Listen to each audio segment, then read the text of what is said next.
أعوذ بالله من الشيطان الرجيم بسم الله الرحمن الرحيم.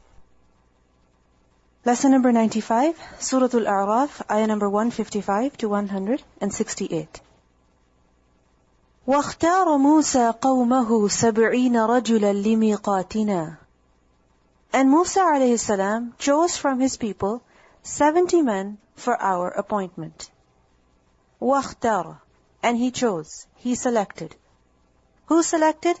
Musa alayhi salam. What did he select? Who did he select? قَوْمَهُ, meaning from his people. How many people did he select? 70 رَجُلًا, 70 men. Why did he select them? For what purpose? لِمِيقَاتِنَا, for our appointment. Meaning, for appointment with Allah subhanahu wa ta'ala at Mount Tur. Earlier we read that Musa alayhi salam had gone to Mount Tur. Why? In order to get the alwah. Later on, 70 men from the Bani Israel were also called to the Mount Tur along with Musa alayhi salam. Why? Several reasons have been presented. But before that, let's look at the word ikhtara. Ikhtara, what does it mean? He selected. And it's from the root letters kha, ya, ra. What does khayr mean? Best. So ikhtara, ikhtiyar, is to select the best. What does it mean? To select the best. To select that which is very good. Because sometimes you have a large group of things or people or individuals, and you have to select some for a particular task. So Musa alayhi salam, who did he select for the meeting with Allah subhanahu wa ta'ala? The best of Bani Israel. What had happened thus far in the Bani Israel? There were some people who had worshipped the calf. And there were some other people who had not worshipped the calf. So ikhtara, he chose the best ones from the Bani Israel, meaning those people who had not worshipped the calf. And why were they called for this miqat with Allah subhanahu wa ta'ala? Several reasons have been given. First of all, it has been said that when Musa alayhi salam, he brought the alwah to the Bani Israel, he brought the tablets, and he presented the tablets to them. We know that once he returned to the Bani Israel from Mount Tur, when he saw the people worshipping the calf, he became very upset, he became very angry, he put down the alwah, and then he dealt with them. And later on, he picked up the alwah, as we learned in the previous ayah, that وَلَمَّا سَكَتَ عَن مُوسَى الْغَضَبُ أَخَذَ الْأَلْوَاحَ. He picked up the alwah. So when he began telling the people that these are the alwah from Allah subhanahu wa ta'ala, and this is what the alwah say, people questioned that how do we know this is really from Allah subhanahu wa ta'ala? You claim that you went to Mount Tur and you had a conversation with Him, with Allah, and Allah gave you these alwah. How do we know? How can we believe in you?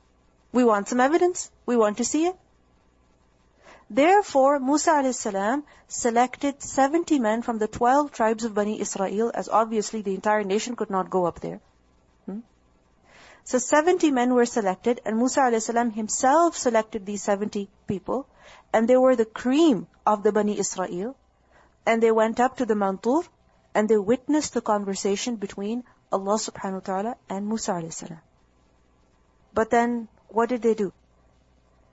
We learned earlier in Surah Al-Baqarah that they said, we will not believe in you until we see Allah. We learn in Surah Al-Baqarah, وَإِذْ قُلْتُمْ يَا مُوسَى لَن نُؤْمِنَ لَكَ حَتَّى نَرَى اللَّهَ جَهْرًا. We're never going to believe in you until we see Allah openly. We can hear you and Allah speaking, but we want to see Allah openly. So what happened? فَأَخَذَتْكُمُ الصَّاعِقَةُ وَأَنْتُمْ تَنْظُرُونَ. Then the sa'iqah, the thunderbolt struck you while you were looking. Meaning before your very eyes, it came down upon you and you were struck dead. So, Musa a.s. selected these men for this purpose. Later on when they were taken over there, they made another request that was very inappropriate. Therefore, they were punished. And if you look at it, Musa a.s. when he went to speak with Allah subhanahu wa ta'ala, he also said that, Rabbi, arini anzur ilayka. I wish to see you. But Musa a.s. was not punished. But these people, they were punished. Why? There was a difference. Musa a.s. wished to see Allah subhanahu wa ta'ala. Why? Out of love for Him. And these people, they wanted to see Him. Why? Out of denial, out of arrogance. That we're never going to believe until we see. When we see, then we will believe. Therefore, they were punished for this. Similarly, it has also been said that these 70 people were taken for this miqat. Why?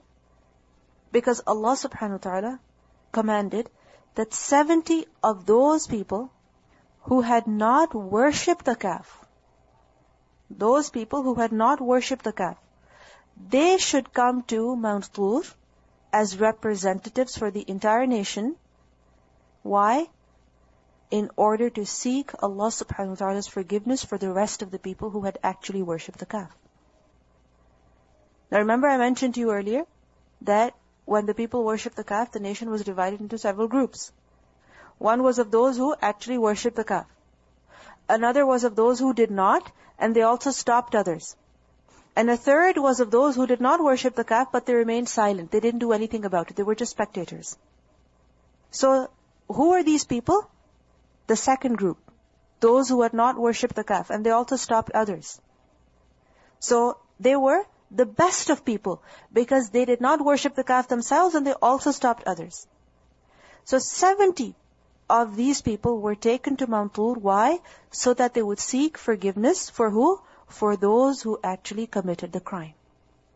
And this is the opinion of most of the Mufassirin.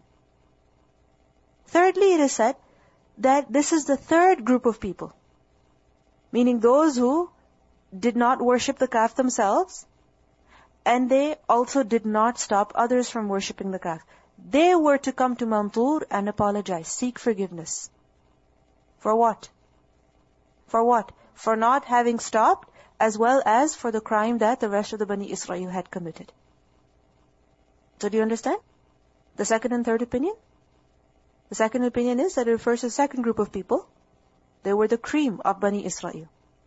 The third is that it refers to the third group of people who did not even stop others.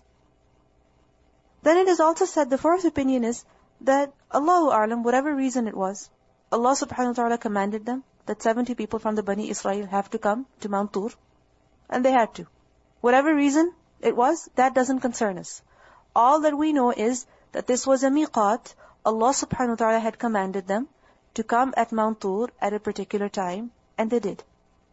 They were supposed to go there to worship Allah subhanahu wa ta'ala, to seek forgiveness from Him. Whatever reason, Allahu A'lam. But we know that they were made to go to Mount Tur. But what happened then? فَلَمَّا أَخَذَتْهُمُ الرَّجْفَةُ.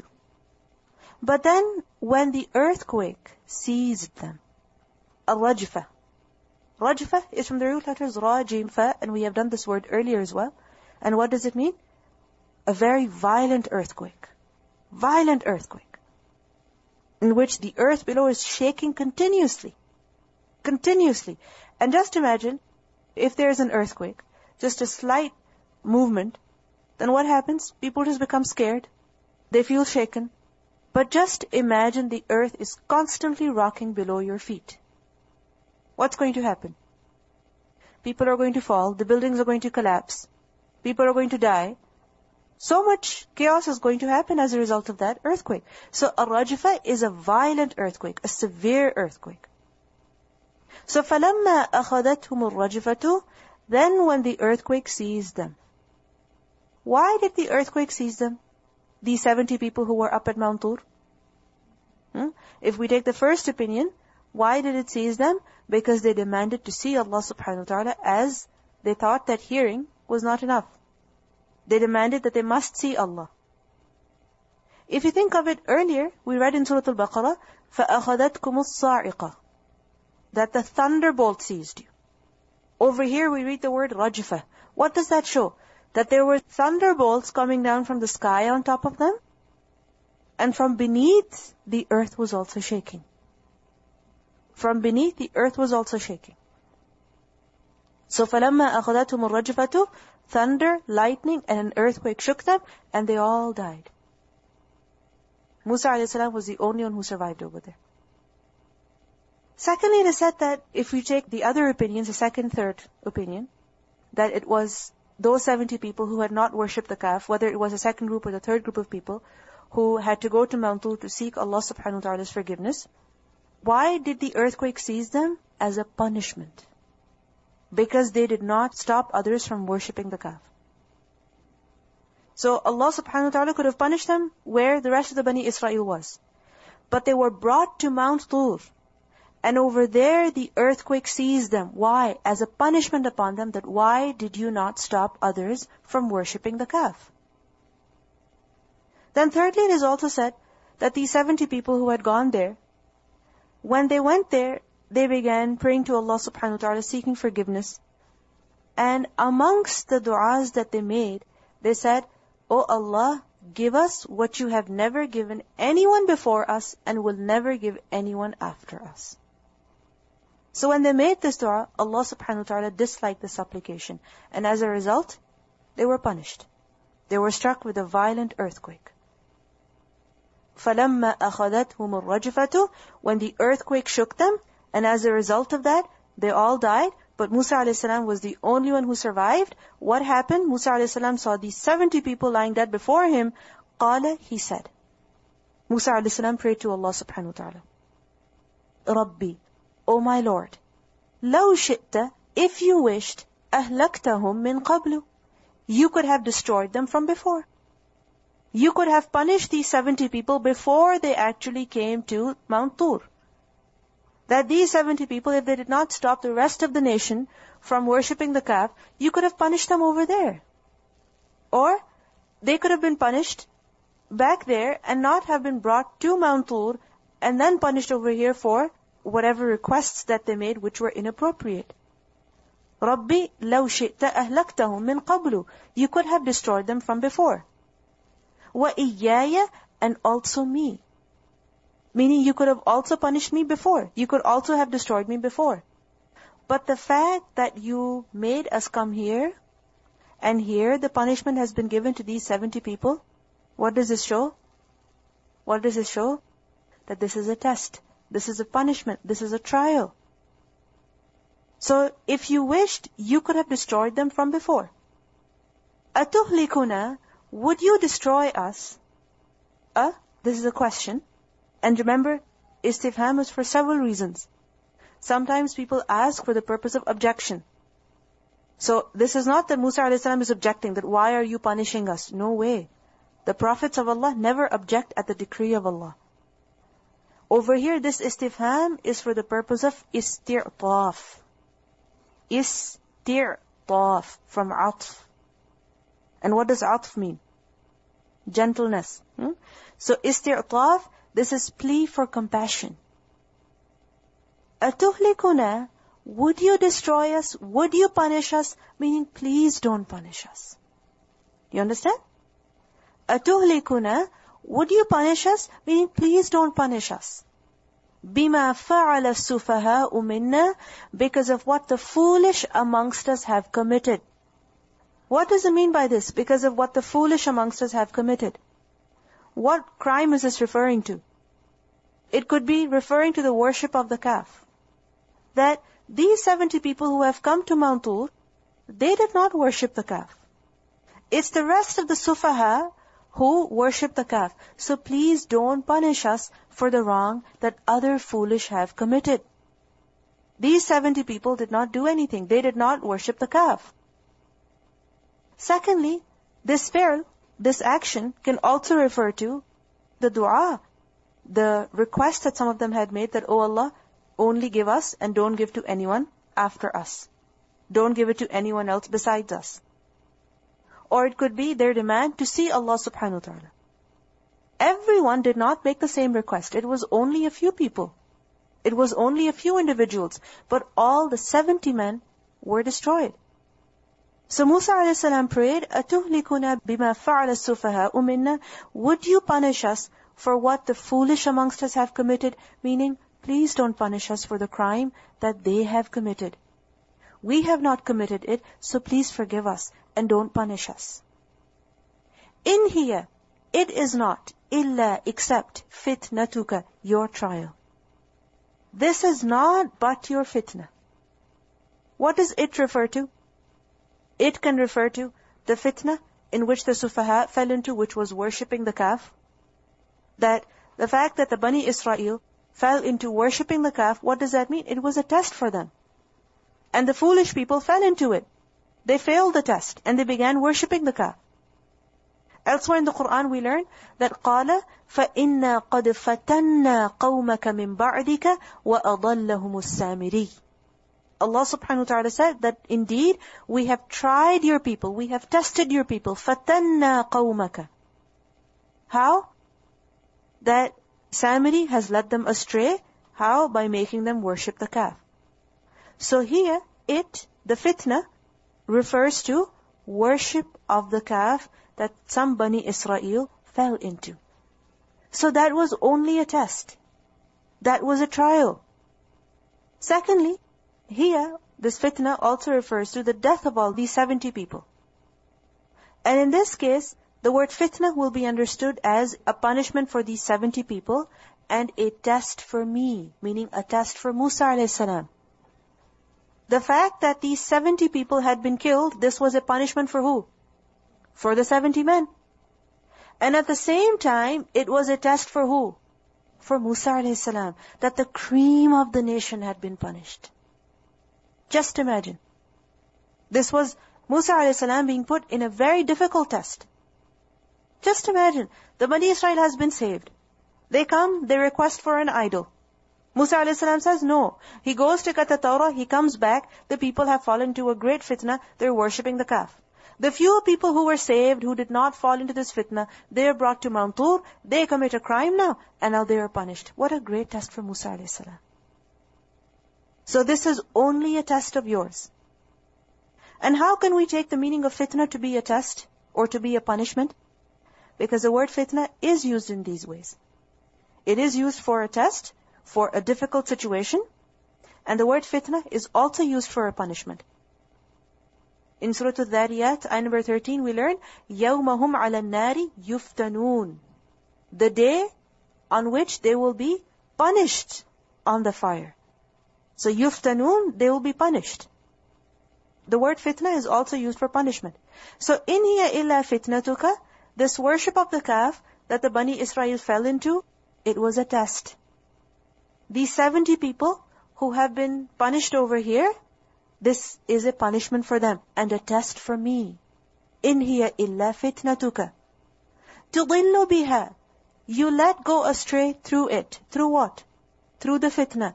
Man tasha'u, whomsoever you will. وَتَهْدِي مَن تَشَاءُ, and you guide whomsoever you will. What does this show to us? That when there is a fitna, whenever there is a test, whenever there is a difficult situation, there are some people who increase in their guidance because of it. And there are some people who increase in their misguidance because of it. How? Why? The test is the same. Some people, they get closer to Allah. Some people, they go farther away from Allah. Why? Because it depends on the person. The one who, when he's going through a difficult situation, he realizes that perhaps it is because of the crime that he has committed, because of the wrong that he has done. What happens to him? He turns to Allah. He seeks forgiveness from Him. Isn't it so? And as a result of that, he increases in his hidayah. He increases in his guidance. On the other hand, there is another person who goes through the same fitna perhaps, but he objects and he complains and he says, why me? And why like this? And he becomes upset with Allah subhanahu wa ta'ala. He becomes angry at the decree of Allah. Will he increase in his guidance?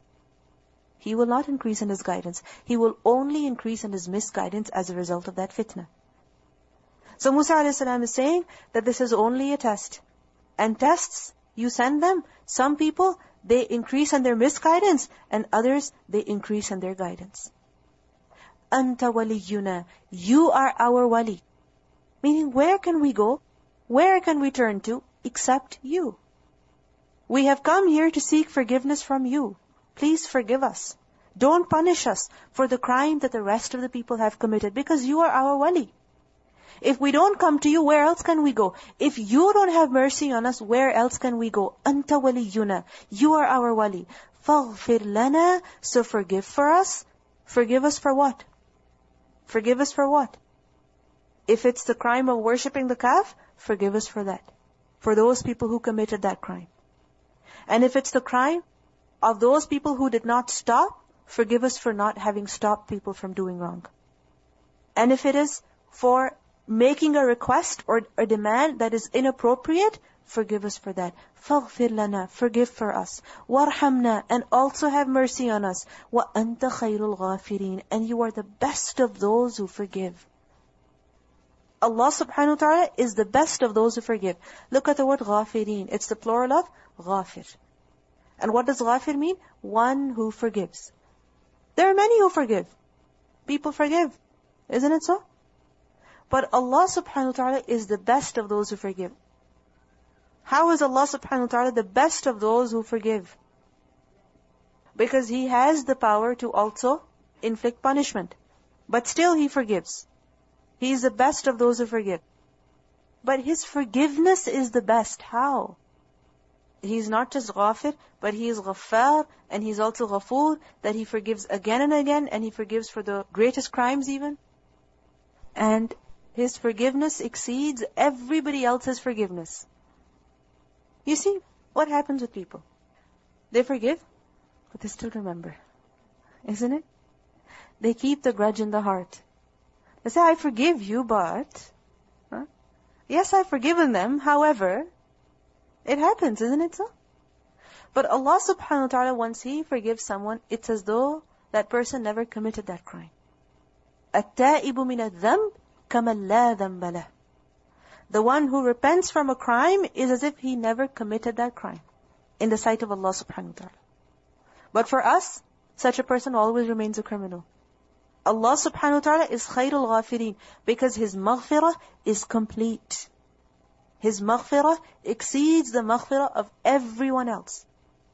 And Allah subhanahu wa ta'ala shows forgiveness in such a way that He does not just forgive the person for the crime that he has committed, but He also covers the crime that he has done. Because what does maghfirah mean? Satru dhanb, to cover the crime. وَالتَّجَاوُزْ عَنْهُ, and not call the other to account for it. Don't inflict any harm on them for the crime that they have committed. So Allah subhanahu wa ta'ala is khayrul ghafirin because sometimes a person commits a crime, he seeks forgiveness from Allah, and Allah hides that crime. No one finds out about it. It's just a secret between him and Allah. Because Allah is the best of those who forgive. You go to another person, you seek forgiveness from them, they will publicize. They will tell everybody, see, they came apologizing. But Allah subhanahu wa ta'ala, He gives dignity to the person when he seeks forgiveness from Allah. And if you notice over here, Musa a.s. is praying for forgiveness and mercy. فَاغْفِرْ لَنَا وَارْحَمْنَا. Whenever mercy is mentioned along with forgiveness, then what does it mean? That, first of all, forgive us for what we have done, cover our mistake, do not punish us for it, and then have mercy on us so that we don't fall into the same crime again. So that we don't commit the same mistake again. Because no one can have this guarantee that if he repents from a crime, he will never commit it again. No one has that guarantee. It's only the rahmah of Allah, it's only the mercy of Allah that prevents a person from committing the crime again. So what do we learn from this ayah? What do we learn from this ayah? Just to summarize the entire ayah, that 70 people were selected from the Bani Israel. And these 70 people were the best of Bani Israel. Why? Because they refrained from worshipping the calf. Whether or not they stopped is a different thing, but the main reason why they were the best was because they refrained from worshipping the calf. They were called to the Mount Tur to seek forgiveness. For who? For those who had worshipped the calf. And also seek forgiveness for what? For not having stopped others. These 70 people were punished over there at the Mount Tur. So Musa a.s. prayed to Allah subhanahu wa ta'ala that, Oh Allah, you could have punished these people before even. But you called them here. This is a test. Please don't destroy them for a crime that they did not commit. Or for a crime that only some of them committed. Everyone did not commit it. Only some of them committed it. Please forgive us because you are our wali. If you don't forgive us, where else can we go? Who else can we turn to? Where else can we find refuge? Forgive us and have mercy on us so that we don't commit this crime again. And you are the best of those who forgive. If you notice, Musa alayhi salam is found so many times in the Quran seeking forgiveness from Allah subhanahu wa ta'ala. In almost every story, almost every incident, you will find that Musa alayhi salam is seeking forgiveness. Before, inshallah we will learn later on, that when he, by mistake, killed the man from the Coptics, when he was trying to aid the person from Bani Israel, again, he sought forgiveness from Allah. That Rabbi ighfirli, oh my Lord, forgive me. And we learned فَغَفَرَ لَهُ, and Allah forgave him. Then we learned that Musa alayhi salam at Mount Tur, he requested to see Allah. Allah subhanahu wa ta'ala did not even reprimand him. But still what happened? He sought forgiveness from Allah. When Musa alayhi salam showed too much anger to his brother, later on, again he sought forgiveness. For who? For himself and also his brother. Over here, when 70 people are punished, he is seeking forgiveness, although he is not punished. You see this behavior, this characteristic of constantly being repentant, constantly turning to Allah in seeking forgiveness. Only when a person turns to Allah subhanahu wa ta'ala like this, constantly seeking forgiveness, then he gets the help of Allah. And remember, the trouble that the Bani Israel were in was because of their crimes, because of their sins. And they needed to seek forgiveness to get the mercy of Allah subhanahu wa ta'ala. And it's their leader who is always seeking forgiveness, although he doesn't commit any of those crimes. He's always seeking forgiveness. Because we learn from a hadith that the one who makes istighfar, seeking forgiveness, lazim upon himself, mandatory on himself, then Allah will make a way out for him from every trouble, from every difficulty. And He will provide him from where he cannot even imagine. If we look at our situation today, the Muslim Ummah as a whole, we are in great trouble. What do we need to do? Seek forgiveness from Allah subhanahu wa ta'ala. We might say, but we haven't done anything. Musa alayhi salam didn't do anything. He never did anything wrong. But still, he's constantly seeking forgiveness. Because only when you seek forgiveness, then you invite the mercy of Allah. Then you invite the mercy of Allah. And when you get that, then you're able to reform.